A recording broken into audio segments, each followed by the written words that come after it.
The arrogant instructor had been pushing the quiet recruit to her breaking point all week. "Even your tattoo is pathetic," he laughed, pointing at the small symbol on her shoulder.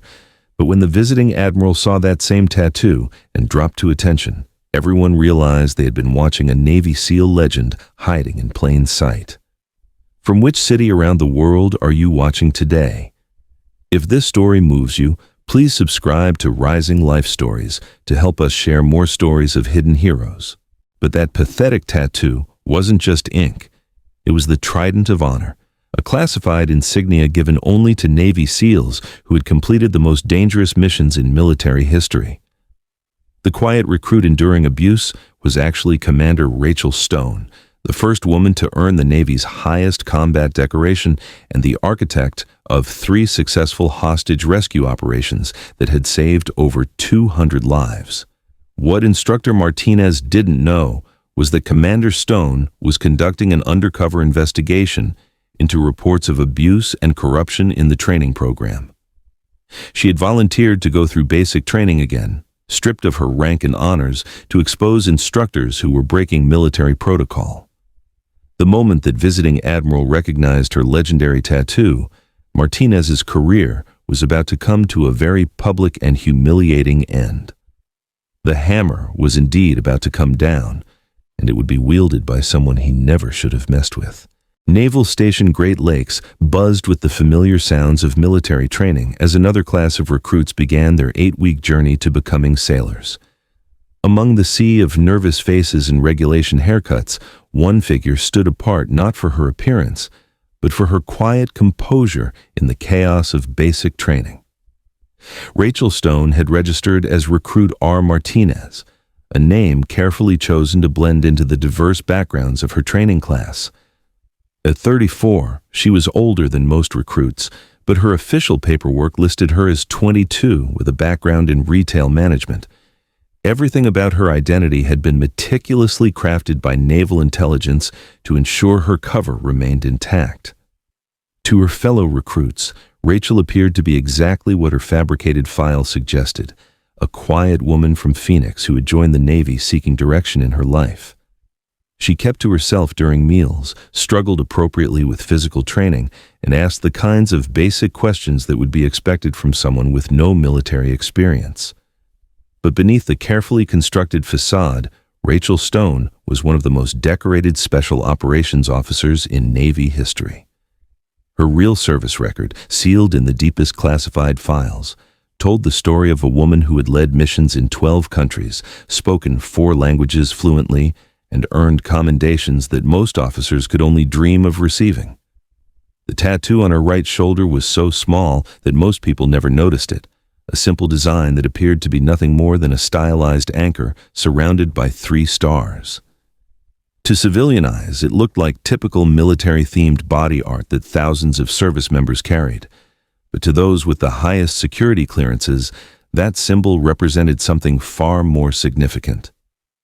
The Trident of Honor was awarded to fewer than 50 people in Navy history. It marked individuals who had completed classified missions of such importance and danger that their very existence was considered a matter of national security.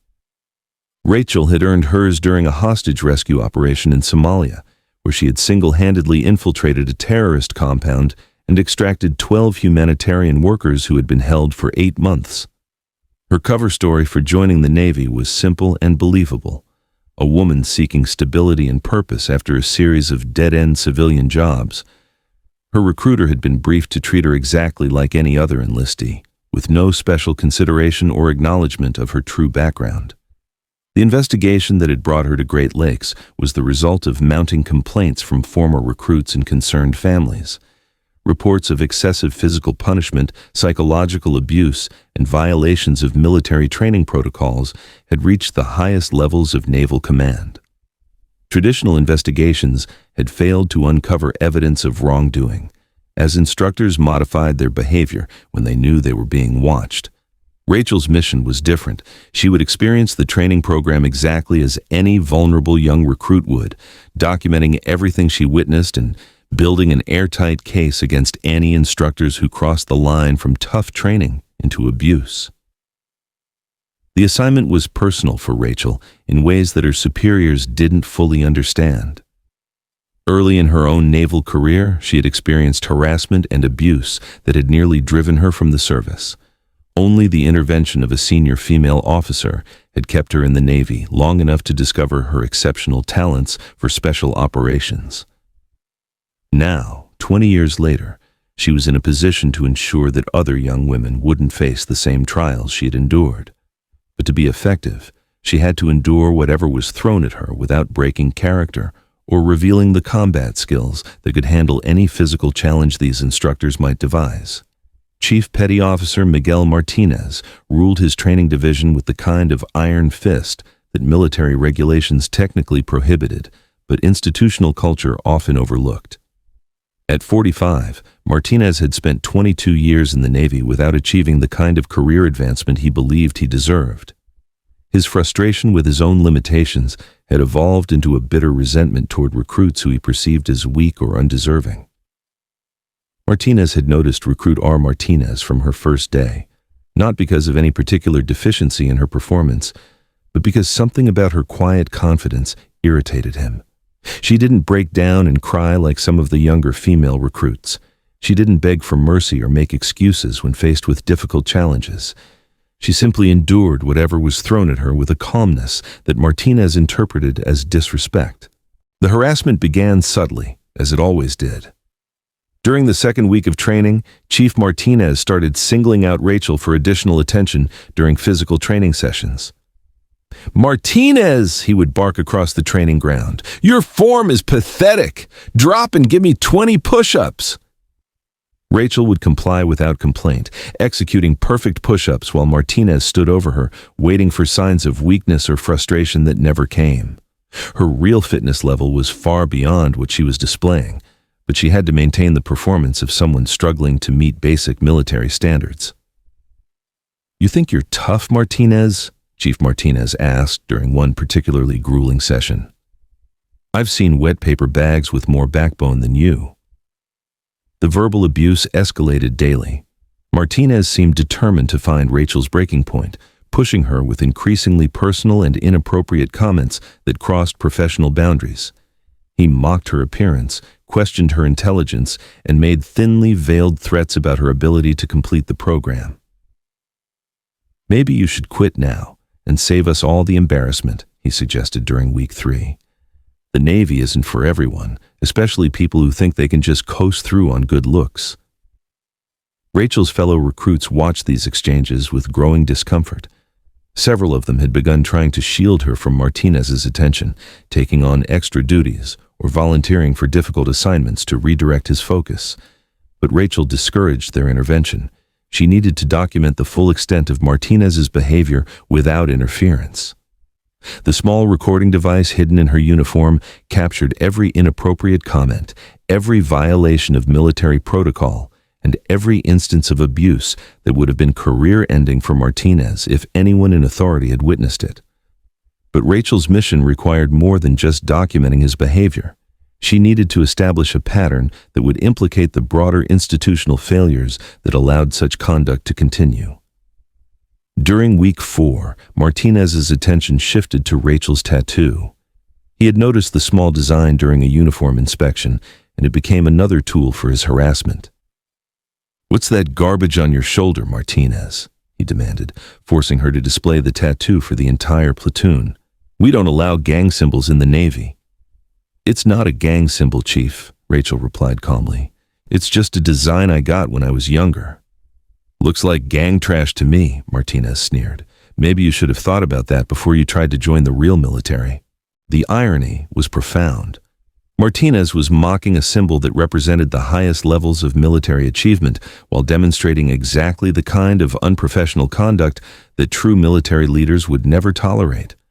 But Rachel remained in character, accepting his abuse while mentally cataloging every violation for her eventual report. The harassment reached its peak during week 5, when Martinez began incorporating physical intimidation into his routine abuse. He would stand uncomfortably close to Rachel during inspections, use unnecessary physical contact during training corrections, and make comments about her body that clearly violated military sexual harassment policies. "You know, Martinez," he said during one particularly inappropriate encounter, "if you put as much effort into your training as you do into looking pretty, you might actually make it through this program."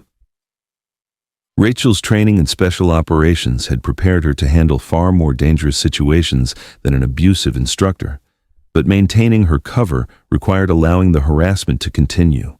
Every instinct told her to put Martinez on the ground and end his behavior immediately, but her mission demanded patience and restraint.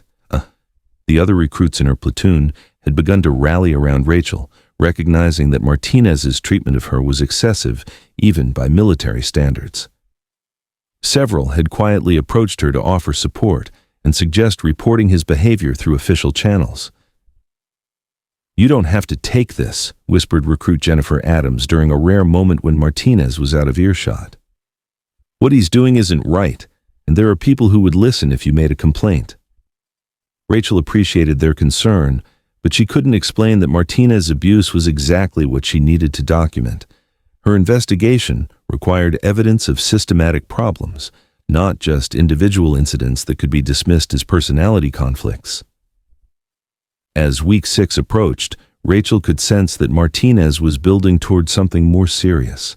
His comments had become increasingly hostile, and his physical intimidation was escalating toward what could become actual assault.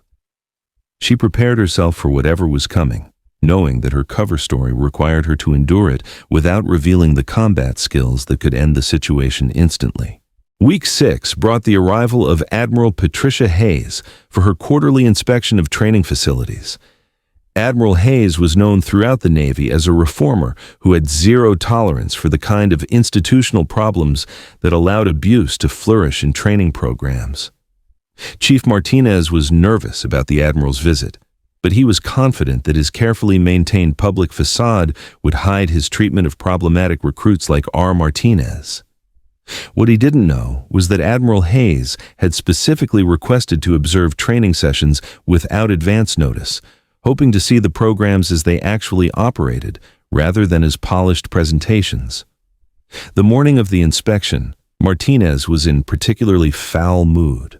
The pressure of maintaining appearances while continuing his harassment of Rachel had pushed his behavior to new extremes. "Martinez," he barked during morning PT, "your pathetic performance is dragging down this entire platoon. Maybe you need some additional motivation." He ordered Rachel to perform an extended series of exercises that were clearly intended as punishment rather than training. As she complied with his demands, maintaining the facade of struggling with challenges that were actually well within her capabilities, Martinez continued his verbal assault. "Look at this, people," he announced to the platoon. "This is what happens when someone thinks they can fake their way through Navy training. Martinez here thought she could coast by on her good looks and civilian attitude." Rachel executed each exercise with the precision that came from years of special operations training, but she carefully maintained the appearance of someone being pushed to her limits. Sweat, controlled breathing, and strategic shows of fatigue created the impression that Martinez was successfully breaking her down. "Even your tattoo is pathetic," Martinez laughed, pointing at the small symbol on Rachel's shoulder as she completed a set of burpees. "What kind of person gets a cheap anchor tattoo? Probably some boyfriend who dumped you when he realized how weak you are." The comment about her tattoo crossed a line that even Martinez's usual targets recognized as excessive. Several recruits exchanged uncomfortable glances, understanding that their instructor was venturing into territory that went beyond tough training into personal cruelty. Rachel paused for just a moment, her hand instinctively moving toward the Trident of Honor that Martinez was mocking. For the first time since beginning her undercover assignment, she felt her professional composure waver. The symbol he was ridiculing represented sacrifices and achievements that had cost her friends their lives and had shaped her into one of the Navy's most valuable assets. But before she could respond, a voice cut through the morning air with the authority of unquestioned command. "Chief Martinez!" Admiral Hayes had arrived ahead of schedule and had been watching the training session from a position where she could observe without being immediately noticed. What she had witnessed was exactly the kind of abuse that her inspection was designed to uncover. Martinez turned toward the Admiral with the quick, nervous movement of someone who knew he had been caught doing something wrong. "Admiral Hayes, I wasn't expecting you so early." "Clearly," Admiral Hayes replied, her voice carrying the cold authority that had made her one of the most respected leaders in the Navy. "Continue with your training, Chief. Don't let my presence interrupt your methods." Martinez attempted to resume the session with a more professional demeanor, but the damage was already done. Admiral Hayes had witnessed enough to understand the nature of his treatment of recruit Martinez, and her expression made it clear that she was not impressed with what she had seen. As the training session continued under the Admiral's watchful eye, Martinez found himself struggling to maintain his usual level of authority. His commands became more hesitant, his criticisms less personal, and his overall demeanor showed the nervousness of someone who understood that his behavior was being evaluated by someone who could end his career. But it was what happened next that would change everything. As Admiral Hayes moved closer to observe the recruit's performance, her gaze fell upon Rachel's shoulder and the small tattoo that Martinez had been mocking just moments earlier. The Admiral's reaction was immediate and unmistakable. Her eyes widened with recognition, her posture straightened to full attention, and her hand moved instinctively toward a salute before she caught herself and maintained her cover as an observing officer. Admiral Hayes stared at the small tattoo on Rachel's shoulder with the kind of recognition that comes from intimate familiarity with the most classified symbols in military service. The Trident of Honor was not something that could be faked or replicated. Its design contained security features that were known only to the handful of people authorized to verify its authenticity. "Chief Martinez," Admiral Hayes said, her voice carefully controlled, "I need to speak with recruit Martinez privately." Martinez looked confused but didn't dare question a direct order from an admiral. "Yes, ma'am. Martinez, report to Admiral Hayes immediately." As Rachel approached, Admiral Hayes studied her face with the intensity of someone trying to reconcile an impossible reality with what she was witnessing. The classified files containing Rachel Stone's real identity were among the most restricted documents in naval intelligence, but Admiral Hayes had security clearance that granted her access to information about the Navy's most valuable special operations assets. "Recruit Martinez," Admiral Hayes said formally. "May I ask about the tattoo on your shoulder?" Rachel knew that the moment of revelation had arrived. Her cover was about to be blown, but the investigation had gathered enough evidence to accomplish its mission. "It's a Trident of Honor, Admiral," Rachel replied, dropping the hesitant speech pattern she had maintained for 6 weeks and speaking with the crisp professionalism of an experienced officer. Admiral Hayes nodded slowly, the full implications of the situation becoming clear. "And you earned this tattoo how, recruit?" "During Operation Silent Thunder, ma'am, Somalia 2019. The Admiral's face showed a mixture of respect, amazement, and growing anger as she understood what had been happening. One of the Navy's most decorated special operations commanders had been subjected to weeks of abuse and harassment while conducting an undercover investigation. Chief Martinez watched this exchange with growing confusion. He couldn't understand why Admiral Hayes was treating a problematic recruit with such obvious respect, or why the conversation seemed to be conducted in code that he couldn't decipher. "Chief Martinez," Admiral Hayes said, turning toward the instructor with an expression that promised consequences, "Do you know who you've been training?" Martinez shook his head, his nervousness increasing as he sensed that something significant was happening that he didn't understand. "This is Commander Rachel Stone," Admiral Hayes announced, the first woman to earn the Navy's highest combat decoration, the architect of 3 successful hostage rescue operations, and the officer who has spent the last 6 weeks documenting your conduct as part of an official investigation into training program abuse. The words hit Martinez like a physical blow. The blood drained from his face as he understood that everything he had done to recruit Martinez had been witnessed, recorded, and documented by someone with the authority to destroy his career. The revelation of Rachel's true identity transformed the training ground into a scene of military justice being served with swift precision. Chief Martinez stood frozen as the full weight of his situation became clear. He had spent 6 weeks systematically abusing one of the Navy's most respected officers while she gathered evidence of his misconduct.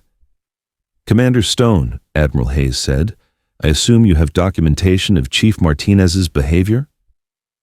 Rachel reached into her uniform and withdrew the small recording device that had captured every inappropriate comment, every violation of protocol, and every instance of abuse that Martinez had inflicted.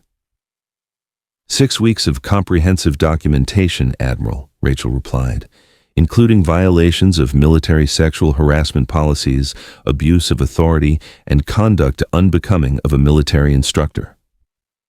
Admiral Hayes accepted the device and immediately called for military police to escort Chief Martinez from the training facility. "Chief Martinez, you are hereby relieved of duty pending a full investigation into your conduct. You will report to the base commander's office immediately."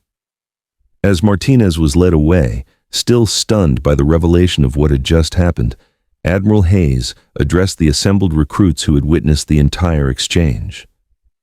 "Ladies and gentlemen," she announced, "you have just witnessed military justice in action. The Navy has zero tolerance for the kind of abuse you've observed over the past 6 weeks. Commander Stone volunteered to endure this treatment to ensure that future recruits would not have to face such conduct." The recruits who had tried to support Rachel throughout her ordeal now understood why she had discouraged their intervention and insisted on handling Martinez's abuse alone. They had been witnessing an investigation that would protect countless future service members from similar treatment. Within hours, news of Martinez's removal and the circumstances surrounding it had spread throughout Naval Station Great Lakes. The investigation that followed would lead to reviews of training protocols, additional instructor oversight, and new policies designed to prevent the kind of institutional failures that had allowed Martinez's behavior to continue unchecked. 6 months later, Chief Martinez was court-martialed and discharged from the Navy for conduct unbecoming and violations of military sexual harassment policies. The evidence gathered during Rachel's undercover investigation led to systemic reforms in training programs across all naval facilities. Commander Rachel Stone returned to her special operations duties, but her 6 weeks as recruit Martinez had accomplished something that traditional investigations had failed to achieve. The experience of going through basic training again had reminded her why she had chosen to serve, and why protecting those who serve alongside her was worth any sacrifice. At Rising Life Stories, we believe that true leaders sometimes serve from the shadows, enduring hardship to protect others who cannot protect themselves. Rachel Stone's small tattoo represented more than personal achievement. It symbolized a commitment to service that extended far beyond her own career. Where are you watching from today?